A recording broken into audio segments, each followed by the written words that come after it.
In 2018, Donald Trump, who was at that time president of the United States, was so upset about my jokes. The report says at least 2 calls were made from the Trump White House to, quote, convey the president's anger regarding Kimmel's monologues and jabs. In other words, President Karen demanded to speak to my manager. He directed his staffers at the White House to call Disney to tell them to rein me in. Jimmy, I love you so much. Go have a good day in school. Ever wonder what really gets Trump's hair standing on end? Spoiler alert, it's not his stylist. Jimmy Kimmel just dropped some scandalous marriage secrets that have the former president absolutely fuming.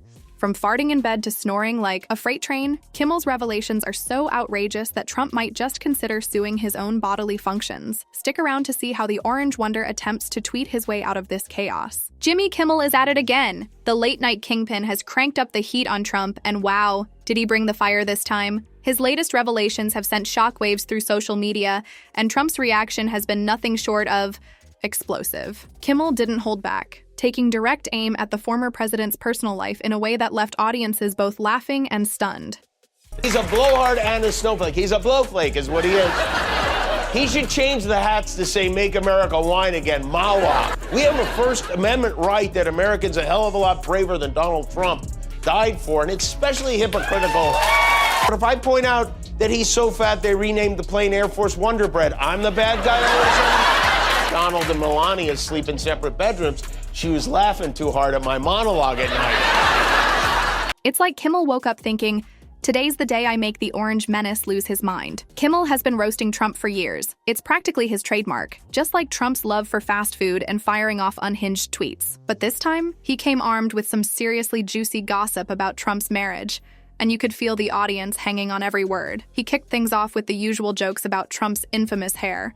You know, the classics. Is it alive? Does it have its own Twitter account? The crowd chuckled along, but then Kimmel dropped the real bombshell. Apparently, Trump snores so loudly that it's like a freight train had a baby with a chainsaw, and that baby took up playing the bagpipes. Can you imagine poor Melania trying to catch some sleep next to that nightmare?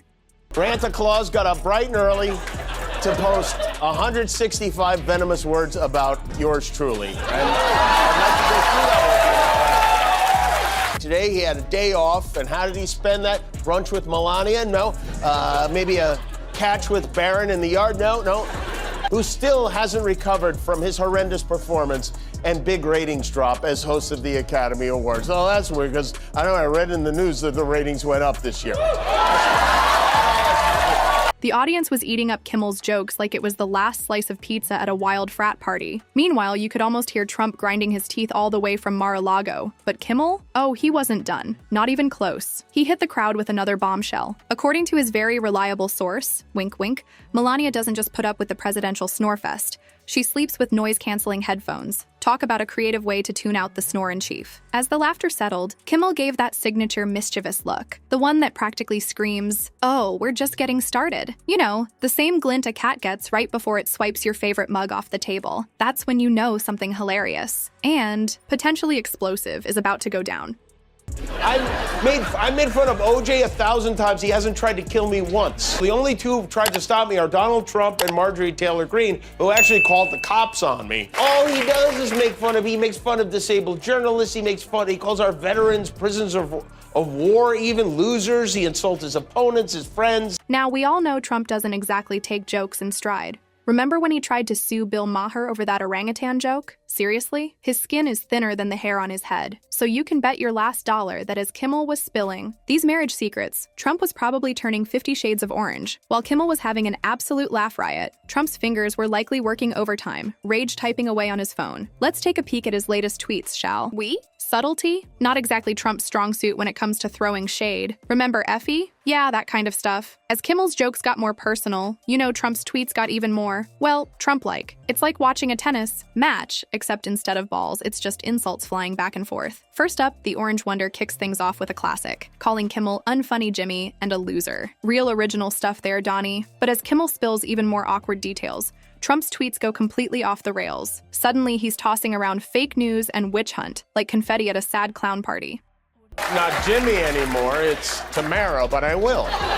Jimmy, I love you so much. Go have a good day in school. I'm going to be using that clip a lot. Trump's also been floating a new policy idea Finally, he says he wants to modify the 25th Amendment so you can remove the vice president if the vice president covers up the fact that the president is incapacitated. At one point, Trump even threatens to reveal Kimmel's so-called secrets. Oh no, how terrifying. What's the big scandal going to be? Exposing that Jimmy enjoys puppies and long walks on the beach. Truly earth-shattering stuff. But then, Kimmel flips the script with a revelation that sends Trump into a predictable tailspin.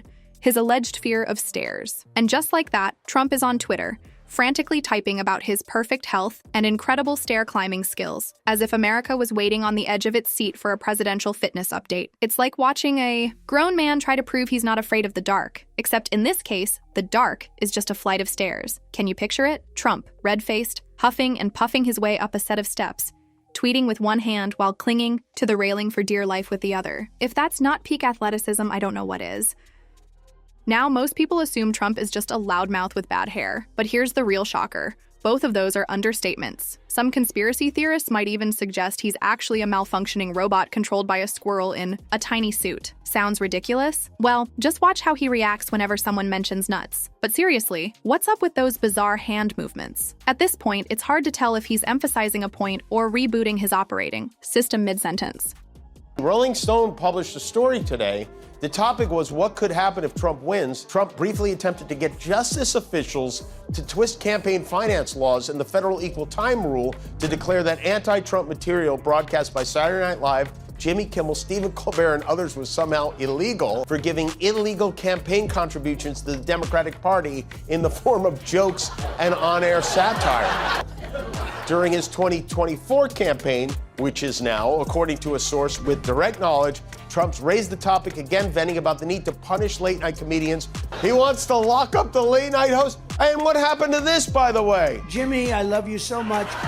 As the Twitter storm intensifies, Kimmel is likely lounging back, relishing every moment with a smug grin and a bucket of popcorn. It's almost as if he discovered Trump's ultimate weak spot, the magic button that makes him spiral into a meltdown, one tweet at a time. And with each post, Trump isn't just reacting. He's practically writing the script for Kimmel's next monologue. At this point, you really have to ask, does Trump genuinely have skin thinner than a wet tissue? Or is this all part of some bizarre, calculated strategy? Is he just playing into the drama, or does he truly crumble under the weight of late-night jokes? It's hard to tell, but let's not forget, this is the same guy who once went toe-to-toe with a bald eagle in a photo shoot and lost. Maybe, just maybe, those infamous Donnie diapers making the rounds online aren't just a meme after all. One thing's for sure, Kimmel's roast has left the Orange Wonder with a severe case of Twitter-triggered fury. Who would have thought that a few well-placed jokes could unravel the man who once held the highest office in the land? It's like watching David take on Goliath. But instead of a slingshot, David's armed with a microphone, a sharp wit, and an audience eating up every second of it. In the end, this whole fiasco proves one thing. While laughter might not fix all our problems, it certainly makes them a lot more bearable. Politics can be frustrating, exhausting, and sometimes downright absurd. But moments like these remind us that humor can cut through the noise like nothing else. Whether you're a fan of Trump, Kimmel, or just enjoy a good roast, one thing is clear. Watching two larger-than-life personalities clash in the most ridiculous way possible is entertainment gold. So, the next time political drama gets overwhelming, just remember, a good laugh might be the best remedy, and if you can't change the game, at least you can enjoy the comedy show it turns into. That's all for now, but stay tuned because there's always more drama, more roasts, and more jaw-dropping moments coming your way. Catch you in the next one.